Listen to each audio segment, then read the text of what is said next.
आप सभी लोगों का बहुत बहुत स्वागत है। दर्शन शास्त्र के क्षेत्र में बड़े बड़े दार्शनिक जो है वो पैदा हुए। अमेरिका के अंदर भी क्रियावाद का जन्म हुआ, यानी प्रैग्मेटिज्म का जन्म हुआ। जब किसी चीज़ का जन्म होता है तो कोई ना कोई परिस्थिति उसके लिए उत्तरदायी होती है। सबसे पहली बात यह है कि दर्शन शास्त्र में बौद्धिकता और प्रामाणिकता, यानी जिसको हम तार्किकता कहते हैं, उस पर बहुत बल दिया जाता है। ये माना जाता है कि जो चीज़ तर्क की कसौटी पर खरी नहीं उतरती है उसको स्वीकार नहीं किया जा सकता। देकार्त जो है वो बहुत बड़े दार्शनिक थे, तो उनके समय से ही दर्शन के क्षेत्र में बुद्धिवाद का जो प्रवेश हो गया था। तो ये माना जाता है कि बौद्धिक क्षेत्र के आधार पर ही, यानी बौद्धिकता और तार्किकता के आधार पर ही हम किसी चीज़ को सत्य के रूप में स्वीकार करेंगे। फिर आगे चल कर के लॉक ने भी ये बात स्थापित की कि जो चीज़ युक्ति के आधार पर सिद्ध नहीं की जा सकती उसको स्वीकार नहीं किया जा सकता है। इन्हीं परिवेश में आप देखें कि कांट का भी जन्म हुआ जर्मनी में। कांट ने 2 पुस्तकें लिखी, the critique of pure reason, the critique of practical reason. तो वो ये बताते हैं कि बुद्धि के आधार पर, तर्क के आधार पर हम ईश्वर की स्थापना नहीं कर सकते। तो उनके दर्शन में अज्ञेयवाद की स्थापना हो गई। उन्होंने ये बताया कि बुद्धि के आधार पर हम ईश्वर को इस्टेब्लिश नहीं कर सकते, बता नहीं सकते कि ईश्वर की सत्ता है।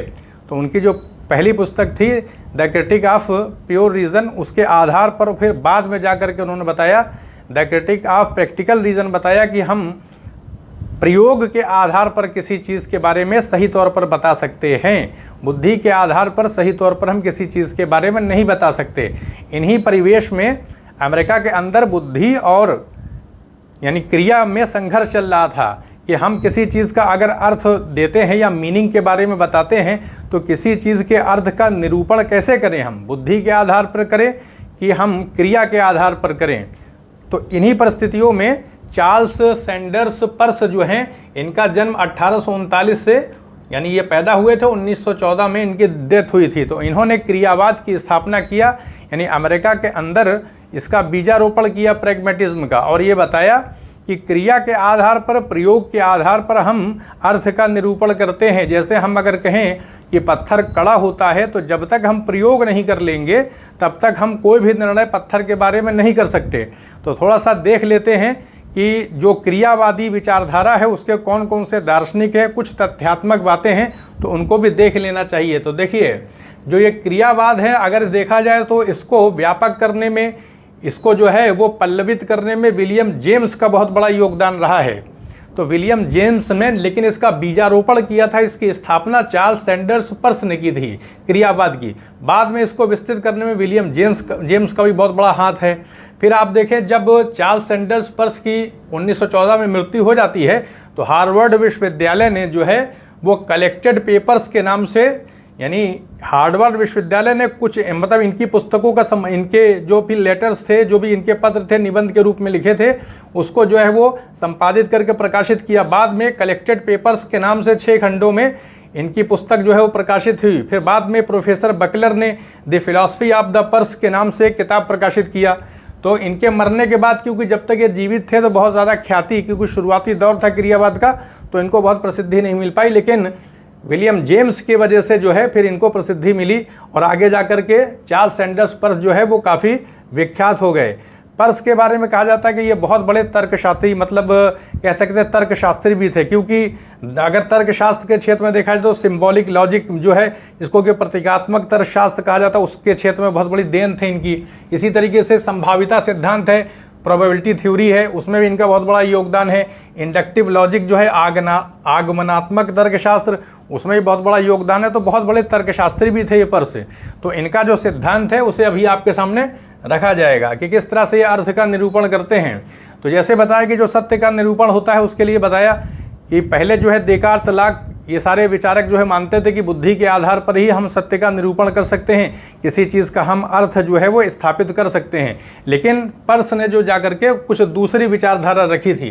तो the critique of pure reason और the critique of practical reason, तो कांट ने बताया था ये जो मेरी पुस्तक है यही अंतिम रूप से दर्शन शास्त्र के क्षेत्र में निर्णय करेगी, क्योंकि the critique of pure reason में जो उन्होंने जब प्रयोग किया तो ये पाया कि तर्क के आधार पर, बुद्धि के आधार पर ईश्वर को स्थापित नहीं किया जा सकता। हम विश्वास कर सकते हैं कि ईश्वर की सत्ता है, लेकिन the critique of practical reason में वो बताते हैं कि हम प्रयोग के आधार पर संसार में किसी भी चीज़ को जान सकते हैं जब हम प्रयोग करेंगे।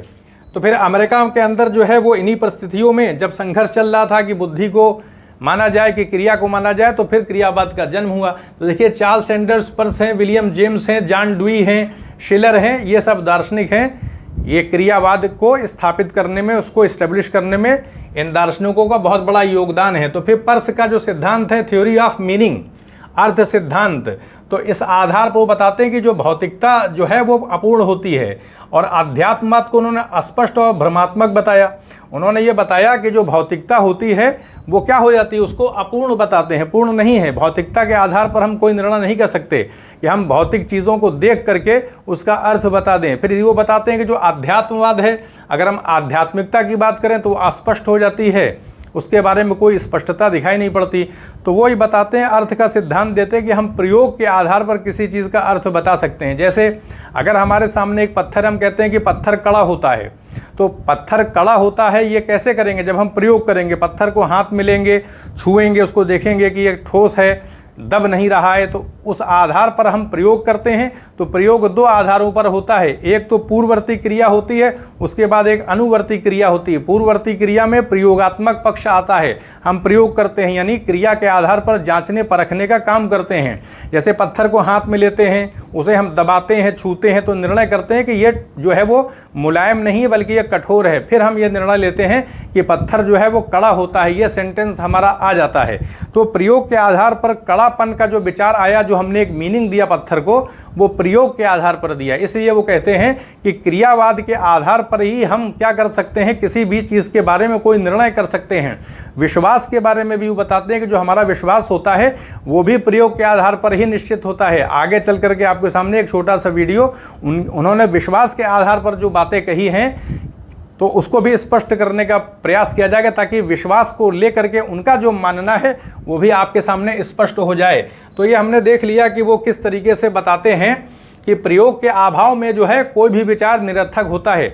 अगर हम प्रयोग नहीं कर रहे हैं तो फिर हम नहीं बता सकते कि कोई चीज़ किस स्वरूप की है, उसका मतलब कैसा नेचर है, इसके बारे में नहीं बता सकते।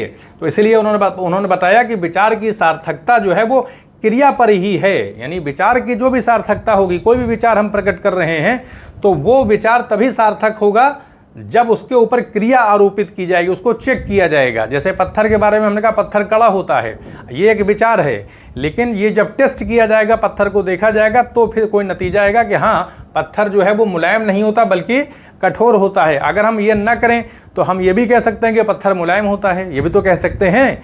तो ऐसे में चेक करना बहुत ज़रूरी हो जाता है। तो बताते हैं कि जो अर्थ निरूपण जो किया जाता है, तो वो मीनिंग जब दी जाती है किसी भी वस्तु के बारे में, तो वो प्रयोग सापेक्ष होता है, प्रयोग करना पड़ता है। तो एक पूर्ववर्ती क्रिया होती है और एक अनुवर्ती क्रिया होती है। ये प्रयोग पर आधारित है और ये प्रयोग के आधार पर जो नतीजा निकला है वो तो प्रयोगों के परिणाम पर का इसका प्रत्यक्ष करते हैं हम कि भाई पत्थर को छू रहे हैं तो देख रहे हैं ये मुलायम नहीं तो ये कठोर है।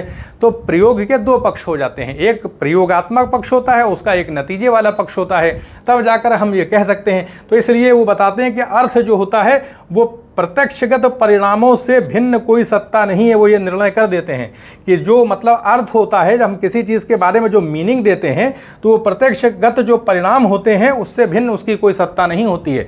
जो प्रयोग का नतीजा आएगा वही नतीजा जो है वो अर्थ है बस। यानी किसी चीज़ की जो मीनिंग होती है उसका जो अर्थ होता है वो प्रयोग के आधार पर ही निश्चित होता है।